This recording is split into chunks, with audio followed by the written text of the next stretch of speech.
What's up, everybody? Here I am in front of my shop. It is the beginning of 2019. It is cold, it is winter, but I wanted to do a quick shop update. A lot has changed in this small shop, and I think it's fun to watch shop updates and see what people are doing and different shop tours and stuff. So I thought I'd give you guys a quick shop tour. So let's check it out. So as you can see, the outside of the shop hasn't changed too much. I've got a big lathe out here on the stand. This is full of wood, so the thing probably weighs 500 or 600 pounds. It's got the cover on it. It's still doing great. It's still no rust. Every 6 months I'll pull off the cover if I haven't used it, wax it, spray it down with some silicone or something, and it holds up great. The cover has worked great. And then I've got this freezer, which seems odd, but I was doing a little experiment to see if I could use it to store turning blanks. As you can see, it's pretty dirty in there, but I've been turning a lot of bowls and stuff lately, so it works good to keep them humid. I think I might do away with this and change it out for something else. I'm not sure that I like the configuration of this. I don't think it's really necessary. As you can see, I wrapped these blanks in either a grocery bag or some stretch wrap, and that seems to hold the moisture in enough that I can turn them whenever I need to turn them. So I don't think it's really necessary. So I'm probably going to do away with this ice chest and just keep them in a storage area. They don't really need to be contained. So let's take a look inside the shop. Alright, I've got you in the super wide view here, so hopefully you can see a little bit better, a little bit more. I might have to switch it depending on what it looks like, but I've just got some electrical components starting on this side. I've got my table saw blade sharpening jig here, which actually has saved me a lot of money. It's totally worth the investment. That's just one that I've got from Harbor Freight. Down here I've got my 20-inch Shopsmith scroll saw. This thing is really awesome. The throat capacity on it is huge. This is where my bandsaw was before, and I switched that out for my bandsaw, or switched the bandsaw out for this rather. Just because I use a scroll saw more. The bandsaw in this corner doesn't really serve a purpose. This I can just pull out real quick and use, but the bandsaw was too hard to use in a shop. I bought a smaller one, just a benchtop model, just to get by for now until I figure out something else. I've still got the sander, which was one of the first purchases I ever made. Still got the drill press, which I've had for a long time. Got some storage up here, various things, fittings for the airline and fittings for the air compressor and the nail gun nails and staples and all that good stuff. As you can see, the shop is just packed full of stuff. If I pan around here, it's just packed full of stuff. There's not much wall space that hasn't been taken up by something in one way or another. And I've always got continuous projects going all the time, so really there's no other option other than the way it is. I keep all my plans in a binder here. I've got some old tools that I need to restore. Some of these are pretty neat. I don't know if I'll show them in a future video. Got this little molding plane that's kind of cool. It's nice when you got to make just kind of a little chamfer on something. Here's a nice one right here. It's a Stanley Sweetheart, I think. This is a cool little plane. It's a little small for my hand, really. I wish the handle was better. I might make a bigger handle for it. I don't really want to change it though. I like, the look of it. It would be a shame to have to make another handle, but it doesn't really fit in my hand very well. And I've just got various projects stashed around the workshop. So here is a box. This box is not being filmed for a project. If I decide to make another one, I might film it. It's pretty dusty. It's a carved octopus. So basically this octopus is carved out of MDF and painted and fits over the top of the box. I haven't worked out all the details on the design yet. And then as we've been looking at here, you can see I've got Forstner bits here. I've got an airbrush in here that I don't use all that often. I've got some air guns down here. I've got a 18 gauge brad nailer, and I think this is a 20 or 23 gauge pin nailer. This shoots staples too. I've got all kinds of tape. All manner of tape. I use tape in the shop a lot. Various drill bits that I use a lot. Dowel and step drill bits. I use CA glue a lot, so I've actually got a container full of different CA glue. Brad point bits. There's a sharpening system in here. And then I've just got various projects sitting around. So here's another box that I've been working on. Once again, it's not a filmed project. If I decide to make another one, I might film it.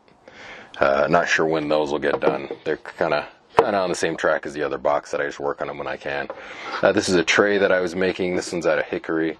This is an inlay that I was doing for the tray. I decided to try to do a hickory inlay inside of this walnut MDF, and I actually ran it through the drum sander and ended up sanding through the MDF. So that stinks. I'll have to try to do that again, but it would look something like like that when it's done. So moving on here, I've got a little scrap bin here. If you remember the old configuration, I had the air compressor up here in this area, and I just barely moved it from the French cleat on the wall to some casters down here, and I like that much better. It's much quieter because it's going through the cement instead of going through the wall of the shop, so the whole shop's not vibrating.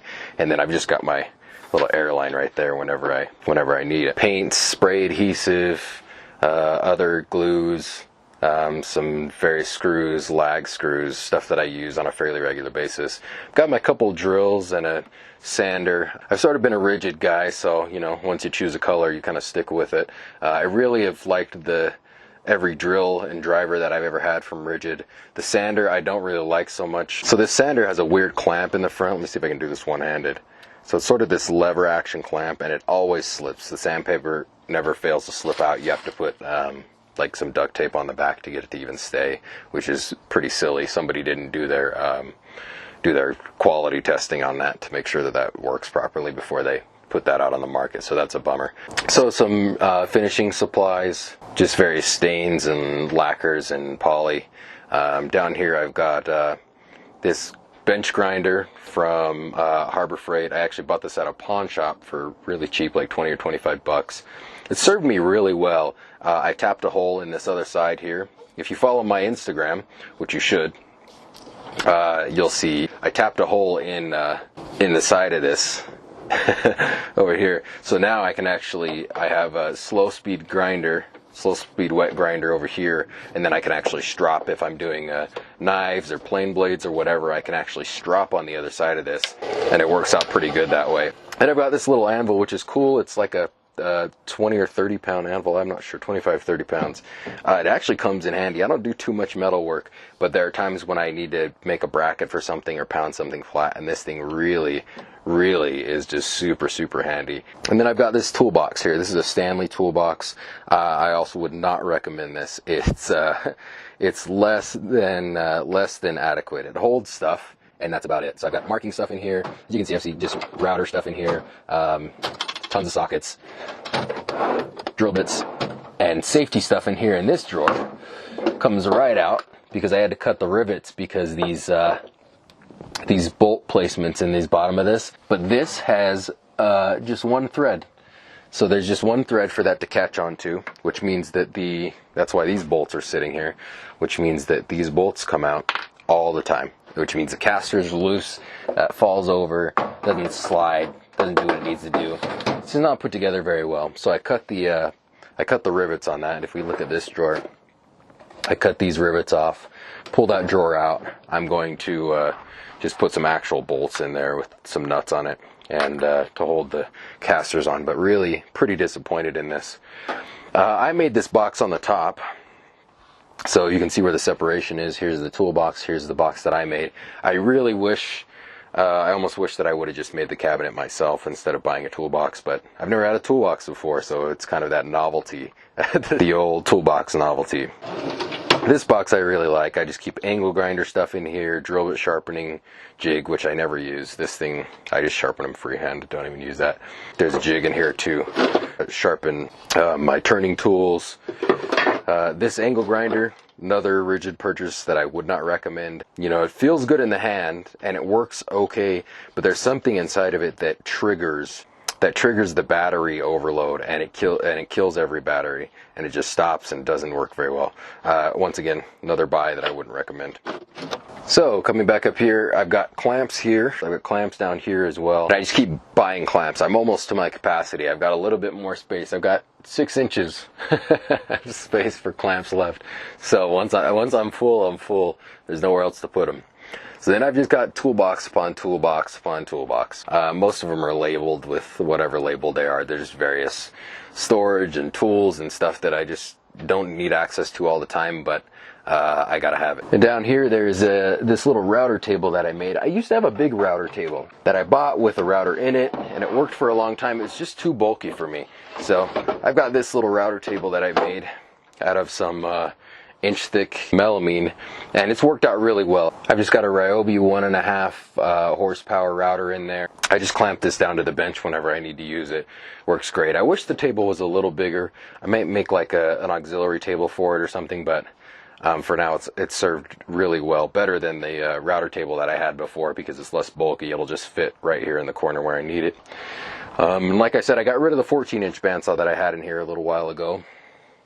And I got this one, which is just a, I'm not going to pull it out, but it's just a 9-inch Delta. It's nothing special. I don't particularly love it, but when I've got to do something over, 3.5 or 4 inches, whatever my scroll saw will do, then that comes in handy. I've got the Ridgid battery-powered circular saw, which I would recommend. I really, really enjoy that saw. It does a great job for a battery-powered saw. A skill saw down there, whenever I've got to cut stuff outside, cutting a lot of lumber, stuff like that, I'll break out the skill saw and do some real work. I also switched from electric to propane heat. This little bottle top propane heater gets it about 50 degrees higher than whatever it is outside in the shop.